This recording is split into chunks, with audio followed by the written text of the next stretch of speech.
Hello and welcome to the Monocle Weekly. I'm Fernando Augusto Pacheco, and on today's show I speak with Bonaventure Soh Bejeng Ndikung, Chief Curator of the 36th Bienal de São Paulo, which is currently taking place in the city. The main theme this year is Not All Travelers Walk Roads, of Humanity as Practice. Let's hear it from Bonaventure.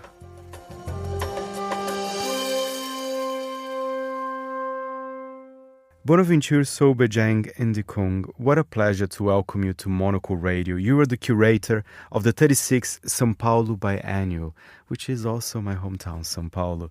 First of all, so tell us a bit more. How was this process? When did you find out you're going to be the curator? Because, the São Paulo Biennial is a pretty good deal. It's a pretty big deal in the art world, right? Yeah, it is. But it wasn't really the fact that it was a big deal for the art world that interested me. Rather, it was the fact that it was one of the few biennials in the world that is for free for everybody. And having, been going to Brazil for many years now, I have met so many people that told me one of their first experiences with art, contemporary art, is through the São Paulo Biennial. People that say that they were school kids and their school class went to see the biennial. And I knew that the São Paulo Biennial had invested so much in the context of pedagogy, and a lot of efforts have been made in the past years to connect, people from less privileged communities to the biennial. So that is what really intrigued me, much more than the status of the biennial in the art world. I received a call, I think it was January 2024, and I think by March, I knew, or sometime in March or April, I knew that I was going to be the chief curator. So I received a call while I was traveling in West Africa, in Côte d'Ivoire, and I knew pretty well on that same day what I wanted to propose, because I was traveling with a poetry collection by Conceição Evaristo. Which was one of the inspirations for the biennial, her poem, right? Exactly. So this poem, Da Calma e do Silêncio, I had just read it. And after the conversation I had with the president of the biennial, Andrea Pinheiro, I went back to the hotel and I took this book, and this poem, kind of spoke to me again. And the rest is history.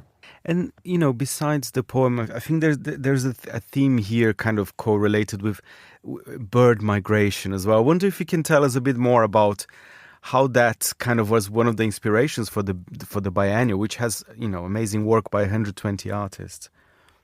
Yes, the thing about the bird migration is that it came in actually when we started working effectively. Not part of the concept per se. It's the moment we came together with all the co-curators, and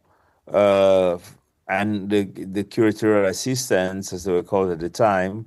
So all of us, all seven of us, the question, that really is something that keeps me going all the time is, what methodologies do we actually use to attain our goals? So, having been trained as a scientist, I'm really interested in method, in very structured method.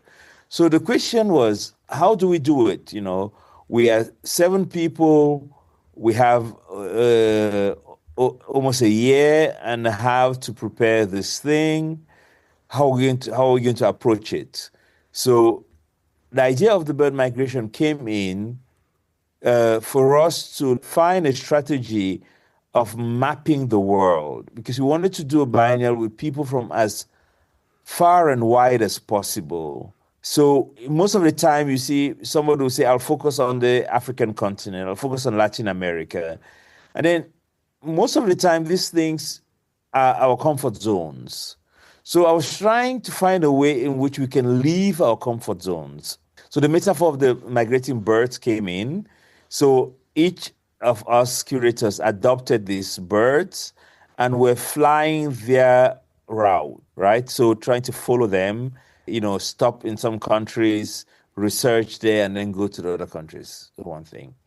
The other thing that came up, why we use the notion of the migrating birds, was the fact that we're thinking about humanity, and human beings have placed so much limits around what they do and how they do things, borders, all kinds of restrictions. More and more The today as question is well. how exactly, how could we learn from those birds that on a yearly basis fly from the African continent to Scandinavia and back without any visas? Or even learning from the way they navigate space. In quantum biology, it is said that it is through a certain magnetic force that birds can actually fly without using a GPS. So they have an internal GPS. Yeah. So I was interested in these things in the context of how can humans learn from a non-human species? And it's interesting you were talking about this bird migration from Africa to Scandinavia, because it is true. Looking at the numbers of the artists, like where they come from, it's truly, truly global. It is European, it is African, it is Asian, it is American or South American, North American, and I think that's quite remarkable. So I think that's very much in connection to what you're talking there, right? Exactly.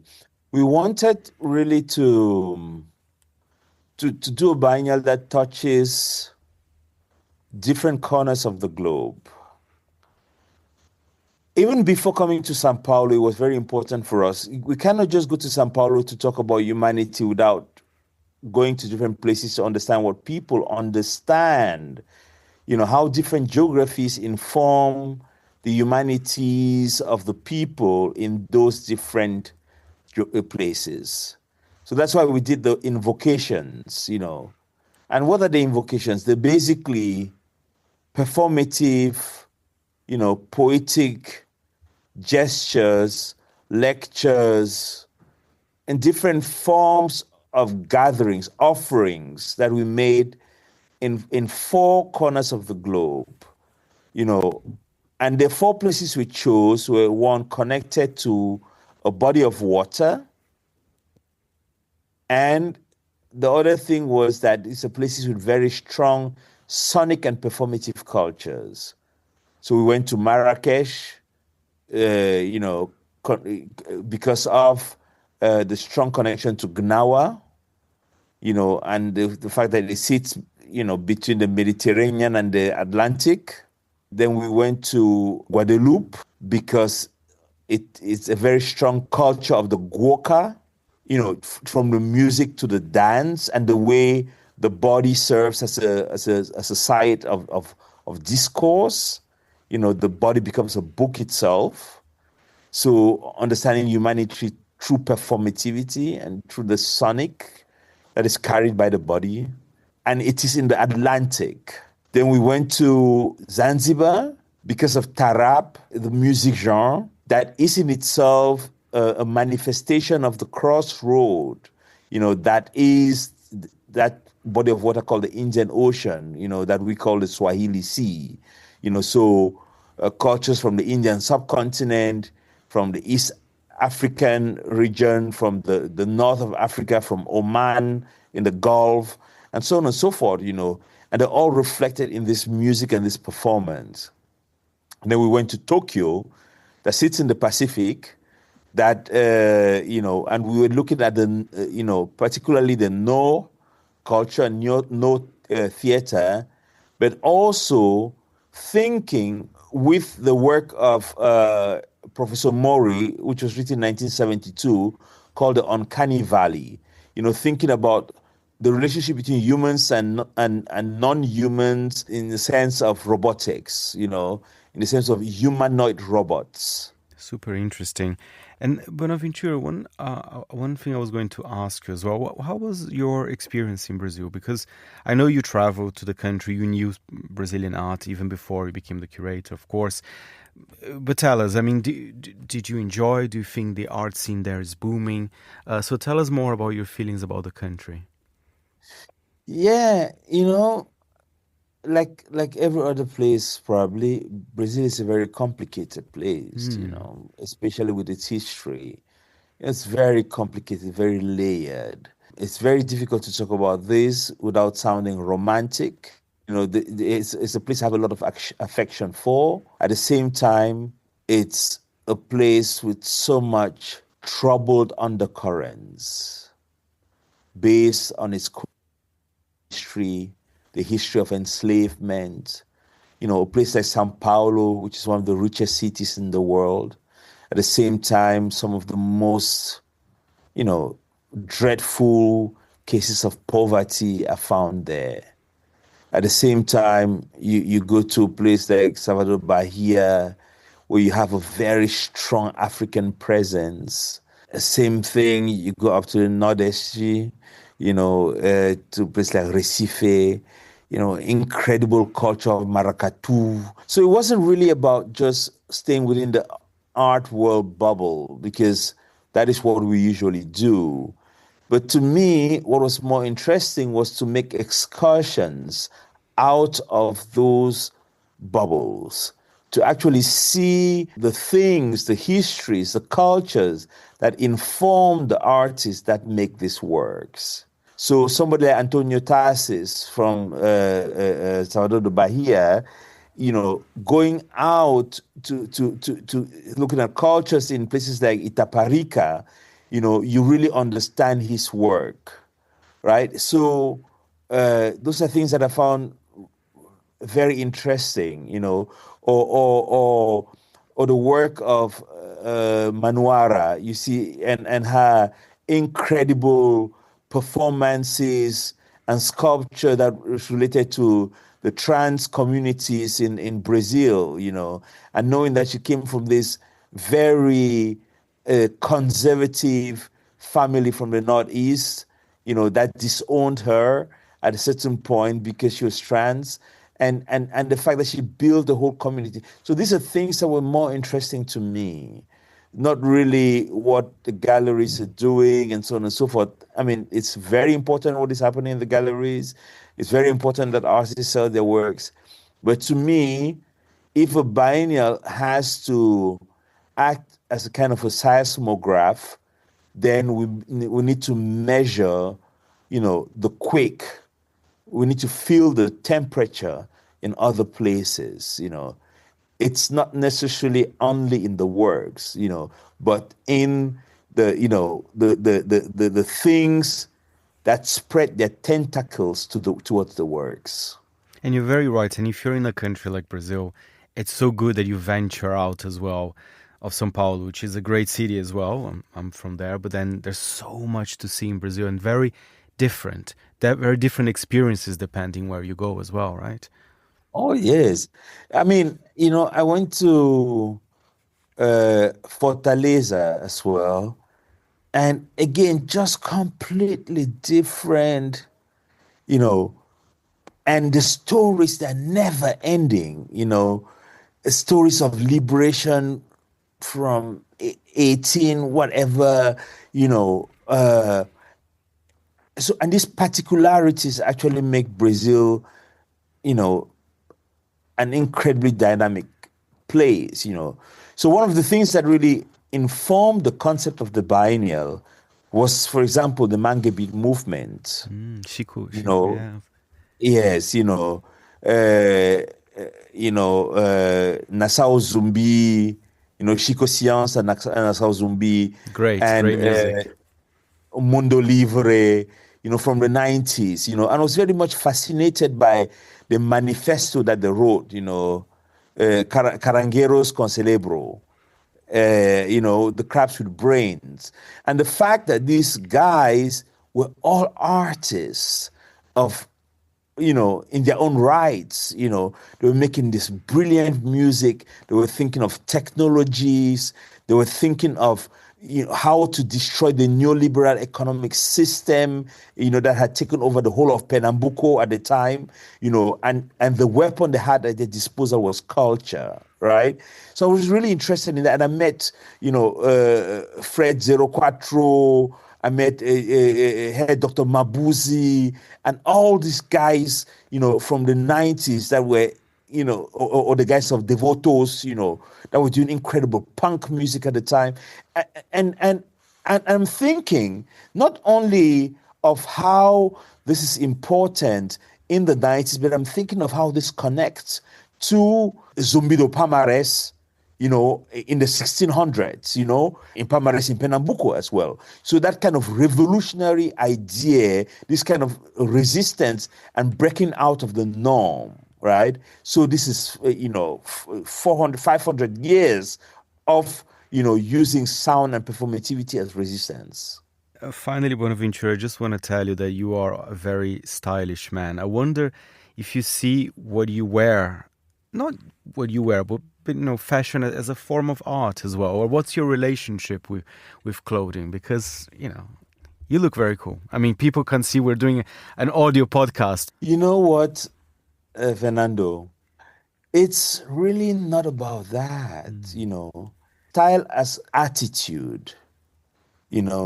As I was saying somewhere else, in French, sometimes when they ask you, how are you doing? Comment tu te portes? And you say, je me porte bien. I carry myself well. So it's really about that spirit of how, whatever you wear helps you carry yourself upright. So it's really very much about that, So it's not really about fashion per se, because to me, fashion is just craft. The etymology of the word is facere, to make, which is the same. It has a relation to the etymology of the word, poemas, poems, which in Greek also means to make, to create, to craft. So it's a question of carrying poetry on your body. So that's it, And I come from a place, I was born in Cameroon, and I come from a place where there's an old tradition. If you look at what the Ngemba people wear, it's called a togo, and it's a fabric. It's on, kind of a velvety material. And they do this embroidery. So it's usually black material, and then they do embroidery with red and yellow threads. It's full of different symbols. And so people go out like this on a daily basis, with this, it's actually not just it's a regalia, right? So it's the way people carry themselves it's so important, You must feel good in your body. And it's not even something I think of when I wake up in the morning, I just slip into something. But you have to feel that this thing carries you. Being from Cameroon and in Brazil, do you see any kind of similarities or differences between both countries? Perhaps some similarities, perhaps, or lots. Mm-hmm. First of all, I remember going to Salvador many, many years ago, and I stood at the coastline with some friends, and they told me, some from Ghana, some from Cameroon, and they say, Bona, do you realize how familiar this place is to us? And I'm very much interested in the work of Milton Santos, the Brazilian geographer, critical geographer. And I'm interested in space and the fact that these two places were together. If you take the African map and the Latin American map, you see the way Brazil fits into West Africa. Yes. The connection to Cameroon and the rest of West African coast is very clear. So we actually the same people. I'm talking far before the enslavement project. Huh? Mm-hmm. So the memory is actually even in the landscape. So the separation of Gondwana still has its traces. If you ask me about similarities, I would start with the soil, with the earth, and the connection there. Then the other part of it is obviously the fact that even before the Portuguese started carrying Africans to the Americas, or what is called the Americas now, Africans were traveling and coming over there. There's a brilliant book by the Guyanese scholar called Ivan van Sertima with the title "They Came Before Columbus." I need to read that. And he writes,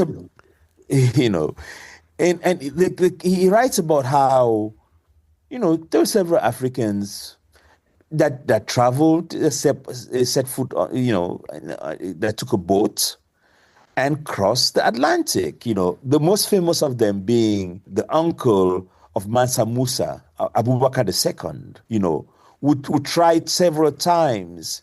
And the last time he never came back. So there are two options. One is that he made it to Brazil. The other one is that he died on the high sea. Nobody knows. But what Ivan van Sertima proves in the book is that, not only were there so many Africans on Christopher Columbus's boat that actually showed him the way, but actually that when he landed there, in his diaries, he wrote about the people that he met there. So it's very interesting. So the connections are many. Now, of course, Columbus didn't go to Brazil, but I'm talking about the whole New World, quote unquote. Now, then you have the element of Africans that were violently enslaved, taken across the Atlantic to these places that worked on the plantations under the most terrible of conditions, but who brought the culture over there as well. So if I'm in Salvador and I'm eating bobo de camarões, it's like eating in Cameroon, or I'm eating akaraji. I love akaraji. It's like eating akara in West Africa, right?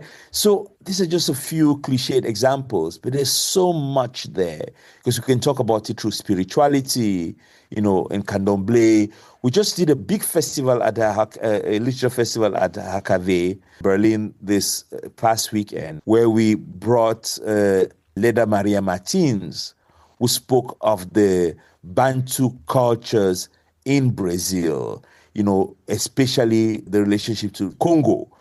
For an example would be maracatu and so on and so forth. So, of course, I remember these things and I see them and I recognize them. But even in contemporary culture, going back to the Mangue Beat movement, my best songs of the Mangue Beat movement is the song titled Samba Makossa, which is a combination of the Brazilian quote-unquote national music and samba and the Cameroonian quote-unquote national music, which is Makossa, But these guys are playing this in the early 90s, So I'm interested in this and many, many other connections, not to talk about all the work that people like Abdias do Nascimento did, in connecting, Brazil and the African continent, Beatriz Nascimento and all these people, So there's so much to talk about that. So yes, there's so many similarities. I love that. Bonaventure, thank you so much for chatting with us. That was perfect. Super, super insightful. Thank you so much. Thank you very much, Bonaventure there. And the Bienal de São Paulo is on until the 11th of January. The Bienal is supported by Iguatemi and others. I'm Fernando Augusto Pacheco. The show was edited by Elliot Greenfield. Thank you very much for listening.